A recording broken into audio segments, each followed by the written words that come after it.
हमने जब ये कुरान में पढ़ा व उफ़व्विदु अमरी इलल्लाह, अल्लाह ने ये कुरान में सिखाया है कि यूं कहो कि मैंने अपने सारे मामलात अल्लाह के हवाले कर दिए।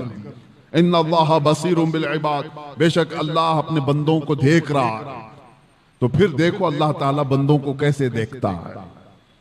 हाँ, वक्त लगता है, थोड़े दिनों की बात है। मैंने उस वक्त देखा, पढ़ने के मेरे मुताले में एक चीज आई थी। हज़रत अबू जुंदल एक सहाबी हैं, मक्का में गिरफ्तार हुए थे, कैदी बन गए काफिरों के साथ, और तकरीबन जानते हो 16 साल इन्होंने काफिरों की कैद में गुजारे।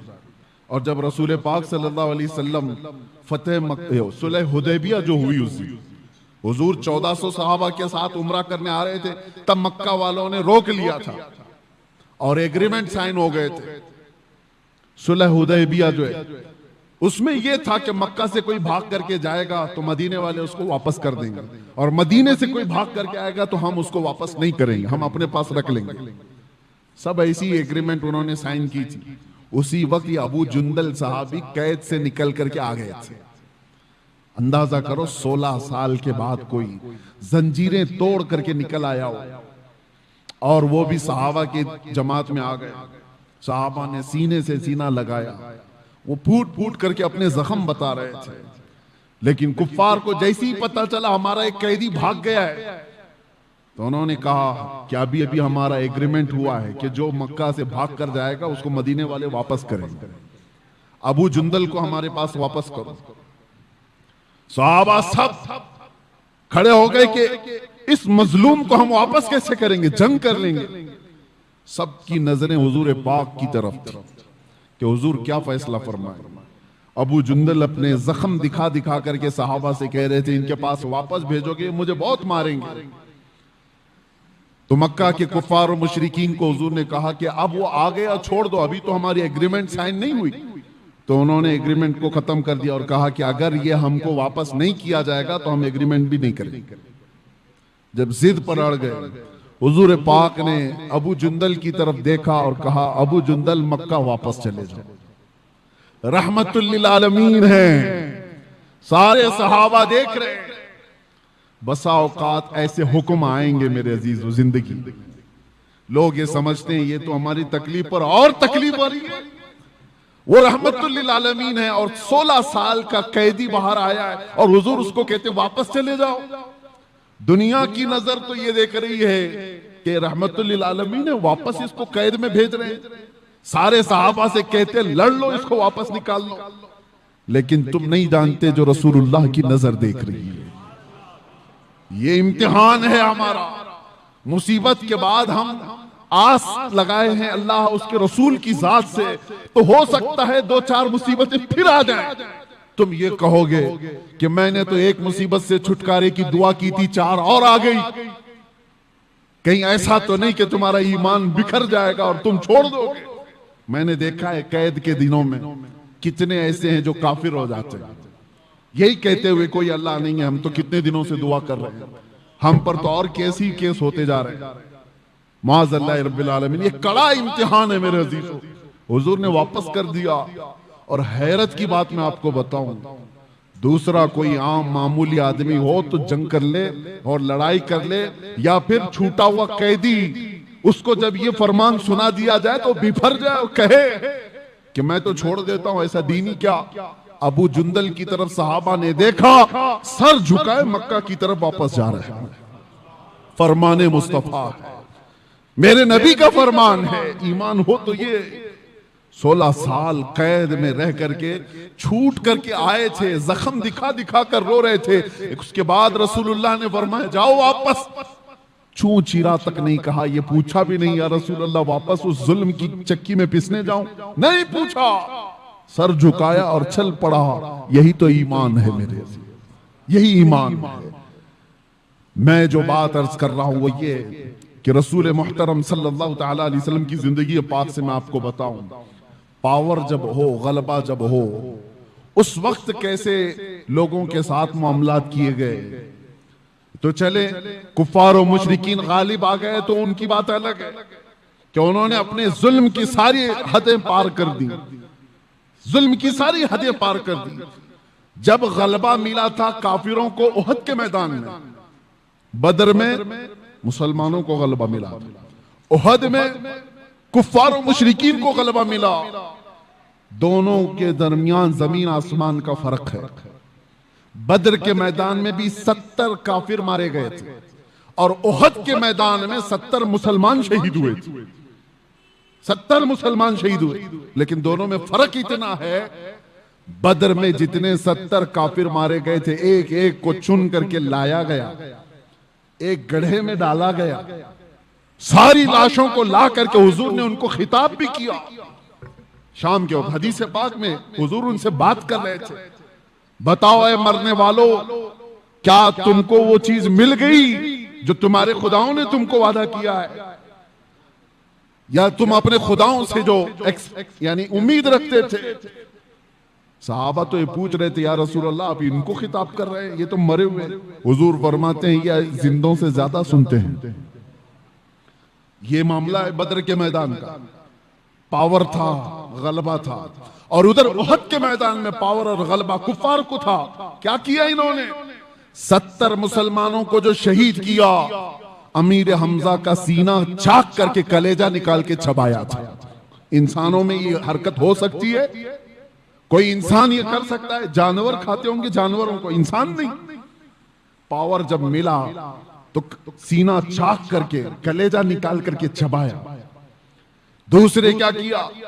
साद इब्ने रबी, उनके पेट को फाड़ दिया और आंतड़ियां बाहर निकाली, गले में डाल लिए गए।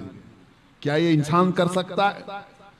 तीसरी मिसाल हजरत अनस बिन नुज़ैर, ये वो सहाबी हैं, उनकी बहन कहती हैं सिवाय उनकी शहादत की उंगली के उनका जिस्म मिला ही नहीं, कुचल दिया गया था, पूरा रौन दिया गया था, पूरे जिस्म को रौन दिया गया। एक उंगली से पहचान में आए कि अनस बिन नुज़ैर की लाश। लाशों के साथ ये किया, जब पावर आया तो, ताकत आई तो ये किया। चौथी मिसाल, ये तो एक दो नहीं है, कई मिसालें। अब्दुल्ला बिन जहश एक सहाबी, उनके जिस्म के 80 टुकड़े किए गए और हर टुकड़े को रस्सी में पिरोकर हार बनाया।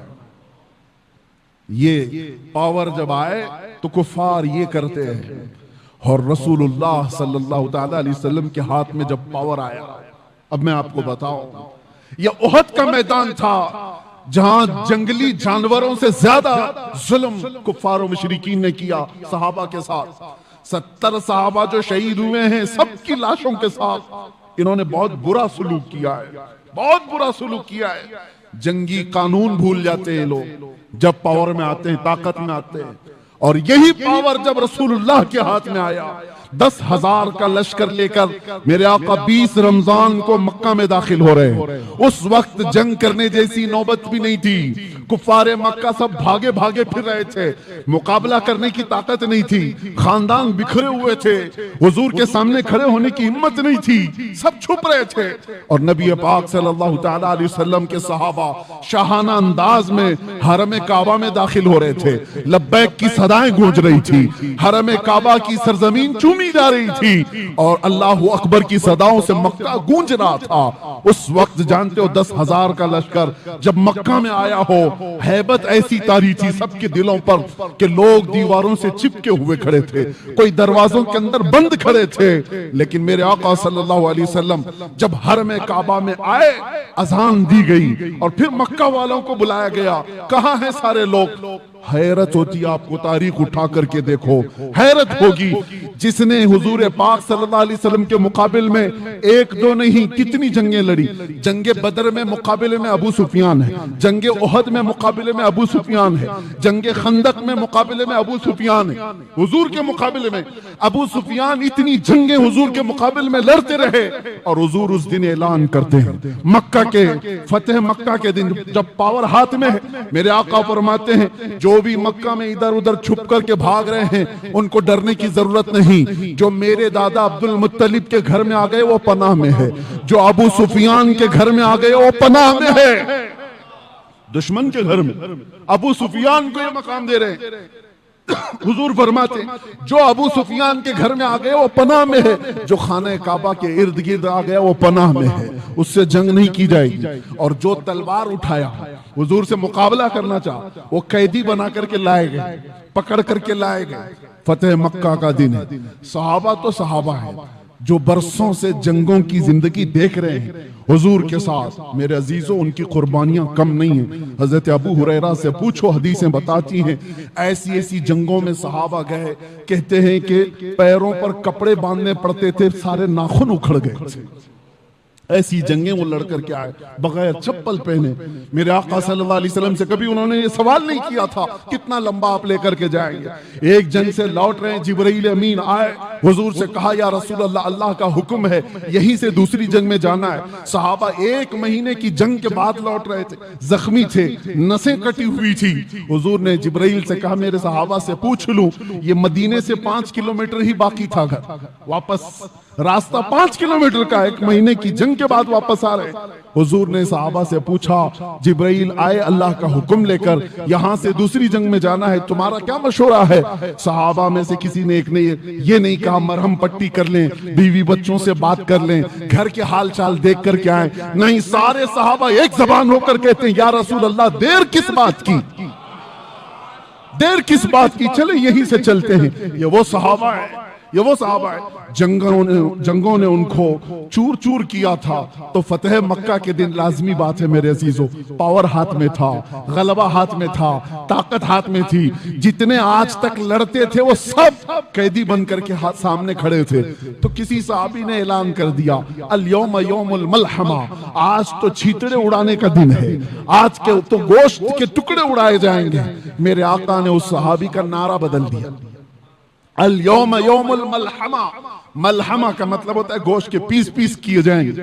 हुजूर ने उनकी जुबान को बदल दिया और कहा ना ला, अल यौम यौमुर रहमा, आज का दिन तो रहमत का दिन है, आज का दिन तो रहमत का दिन है। लाओ दुनिया में ऐसी मिसाल, पावर में आ जाए, ताकत में आ जाए, तब वो माफ करता हो।